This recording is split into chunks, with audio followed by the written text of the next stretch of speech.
નમસ્કાર, સમાચારો સાથે હું છું જયેશ। મહત્વપૂર્ણ અપડેટ આવી રહી છે। રિમાન્ડ પર રહેલા નાયબ મામલતદાર મોરીનો ઈડી સમક્ષ મોટો ધડાકો થયો। કૌભાંડમાં કલેક્ટરનો પીએ અને ક્લાર્ક સામેલ હોવાનો આક્ષેપ લગાવવામાં આવી રહ્યો છે। આ તપાસ એજન્સીઓને મળી છે કૌભાંડની કુંડળી અને તેની આખી વિગતો હવે સ્પષ્ટ થઈ રહી છે। અહીં શીટમાં દલાલોના નામ અને તેમની આપવાની રકમનો પણ ઉલ્લેખ જોવા મળી રહ્યો છે। ગામ વાર સર્વે નંબર જમીન વિસ્તાર સાથે રકમની નોંધ મળી આવી છે। આ શીટ જે મળી છે તેમાં પરચુરણ અને 65B હેઠળ અલગ અલગ લાંચની ગણતરી કરવામાં આવી રહી છે, જેમાં 65B શ્રેણીમાં પણ મોટી રકમોની એન્ટ્રીઓ જોવા મળી રહી છે। ડોક્યુમેન્ટમાં ખાનગી કંપનીઓ અને જમીન માલિકોના નામોનો પણ ઉલ્લેખ જોવા મળી રહ્યો છે।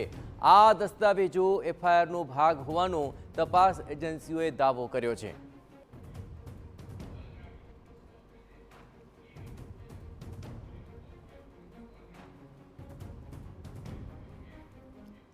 હવે આખું કૌભાંડ ધીરે ધીરે છતું થઈ રહ્યું છે, પરંતુ કૌભાંડ સૌથી પહેલા કેવી રીતે પકડવામાં આવ્યું, કેવી રીતે તેનો ખુલાસો થયો તે સમજવાનો પ્રયત્ન કરીએ। આપણે જણાવીએ કે અહીં જે કેવી રીતે આ કૌભાંડ ખુલ્યું તેની તમામ વિગતો જોઈએ તો મુંબઈની કંપની પાસે ખનન માટે ₹7 કરોડ માંગ્યાનો આરોપ લાગ્યો હતો અને આ આરોપ લાગ્યા બાદ આ આખા મામલાને લઈને તપાસ શરૂ થઈ, જેમાં ₹1 કરોડ મળ્યા અને ત્યારબાદ વધુ નાણાંની પણ માંગ કરવામાં આવી હોવાની પણ વિગતો સ્પષ્ટ થઈ હતી। એટલું જ નહીં, વધુ રકમની જે માંગ કરવામાં આવી અને કૌભાંડનો એ સાથે જ પર્દાફાશ થઈ ગયો।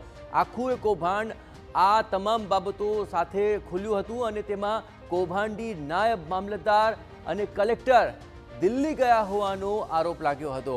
આ આખા મામલાની અંદર લાંચની રકમ અંગે બેઠક કરવા માટે આ આરોપીઓ દિલ્હી ગયા હોવાનો આરોપ લાગ્યો હતો અને દિલ્હીમાં બેઠક થઈ ત્યારબાદ પીએમઓને કૌભાંડની જાણ થયાની પણ આશંકા વ્યક્ત કરવામાં આવી। આપણે જણાવીએ કે પીએમઓમાંથી ઈડીને સીધી સૂચના બાદ આ કાર્યવાહી કરવામાં આવી હતી અને આ કાર્યવાહીની અંદર ગુજરાત ઈડીની જાણ બહાર ઓપરેશનને અંજામ આપી દેવામાં આવ્યો। આપણે જણાવીએ કે આ કૌભાંડની અંદર સેન્ટ્રલ ઈડીએ જ સીધી દરોડાની કાર્યવાહી કરી હતી કે જેથી આ તમામ મામલાની ચેક તહ સુધી જઈ શકાય। પણ ઈડીમાં કલેક્ટર પર કાર્યવાહીની ગુજરાતની આ પ્રથમ ઘટના છે, જ્યાં ઈડીએ કલેક્ટર પર કાર્યવાહી કરી હોય તેવી આ પ્રથમ ઘટના છે અને તેમાં હવે કલેક્ટર, તેના પીએ અને ક્લાર્કના નામ પણ ખુલી રહ્યા છે।